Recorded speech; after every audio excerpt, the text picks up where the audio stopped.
Is-27 ta' Awwissu, tifkira obbligatorja ta' Santa Monika, qari mill-Evanġelju ta' San Mattew, kapitlu 24, versi minn 42 sa 51. Isru mela, għax ma tafuħx il-jum li fih jiġi sitkom.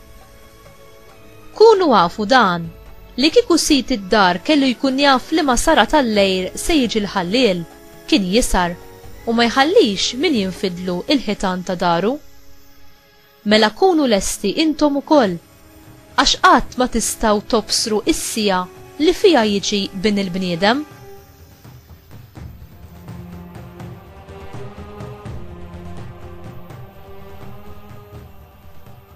Intom min tgħidu li hu l-qaddej fidil u għaqli. Minu dak li s-sit iqedu fuq niesu biex jagħtihom jieklu fil-ħin. Ħini dak il-qaddej li sidu jiġi u jsibu jaqdi dmiru. Tassew ngħidilkom li jafdalu ġidu kollu fidejh.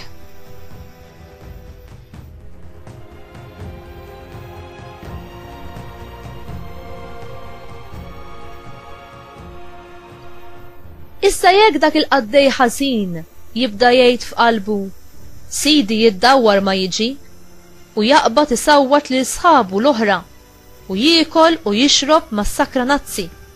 Sid dak il-qaddej jasal f'jum li hu ma jkunx jistennih, f'sija li fija jieħdu Alla rrieda u jagħmlu bċejjeċ u jagħtih li ħaqhom in-nies ta' wiġġ ieħor. Hemmhekk ikun hemm il-biki u t-teżżiż ta' snien.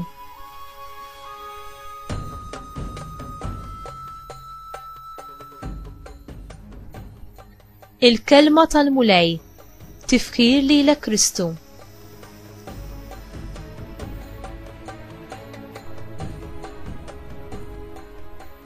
Għaliex Ġesu iqabbel lilu nnifsu ma' ħallil li jiġi bil-lejl.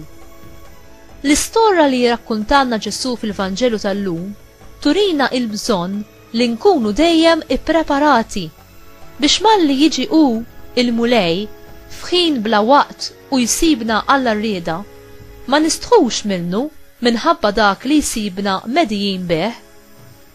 Għalhekk min-naħa tagħna jeħtieġ li aħna nkunu qassa ma' ruħna biex f'kull waqt inżommuha imbeda mill-perikli u mid-dlam ta' dnub li wassala għad-distruzzjoni.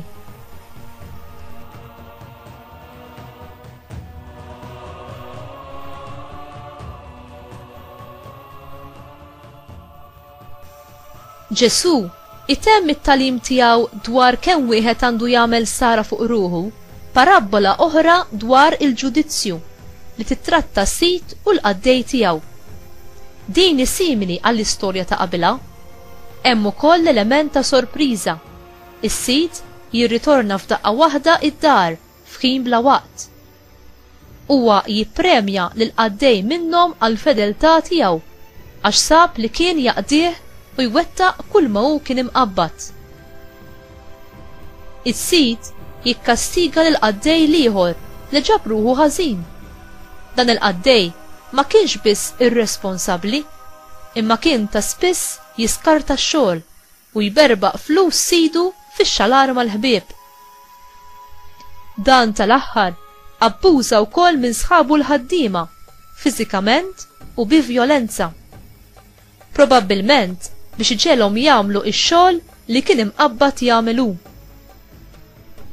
Is-sit mhux biss jitfgħu il-barra fl-ar post possibbli, fil-ħabs ta' bla tmiem fejn hemm biss turmenti u miżerja, jiġifieri fl-infern, imma wkoll itelfu il-post tiegħu tax-xogħol. L-istess Alla li hu ġust jippremja bi privileġġi, bi promozzjonijiet u unuri kbar lil dawk li jaqduh b'fedeltà u jikkastiga lil dawk infidili lejh minħabba l-ass u l-abbużi tagħhom billi itellifhom posthom b'diżunuri u b'ħabs etern.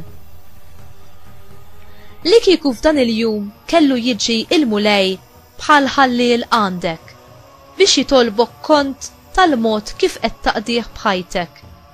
Isibek ippreparat?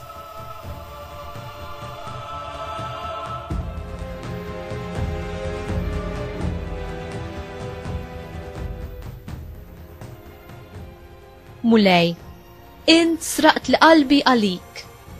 Għamilha qawwija u soda fil-fidi u t-tama u ġeneruża fl-imħabba, ħalli f'kull waqt ta' ħajti f'din l-art inkun noġbok.